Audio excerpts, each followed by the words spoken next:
ઉમેદવારે 5 બૂથ પર ફેરમતદાનની માંગણી કરી છે અને અત્યારે ચૂંટણી અધિકારીને મળવા પણ પહોંચ્યા છે। અરવિંદભાઈ, શા માટે ફેરમતદાનની માંગ કરવામાં આવી છે?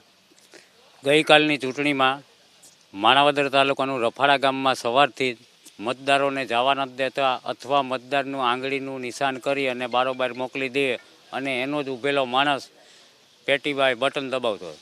આવી જ રીતે કોયલાણા પણ આવું થયું છે। કોયલાણા ગામના 3 બૂથ છે, ત્યાં પણ અમુક માથાભારે શખ્સો અમારા પોલિંગ એજન્ટને કાઢી મૂકી અને બોગસ મતદાન કરેલ છે। બંને રીતે બોગસ મતદાન કરેલ છે। સાથે જઈ અને બટન દબાવે અથવા બીજાના નામે મત નાખી આવે।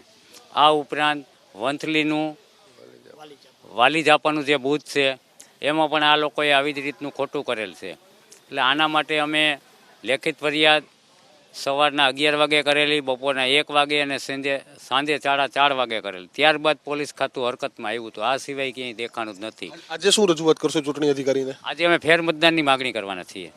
આ 5 બૂથમાં માણાવદરના 4 માણાવદરના અને 1 વંથલીનું। કેટલા મત હશે અંદાજે? અંદાજે મત તો મારા હિસાબમાં 5000ની આસપાસ હશે।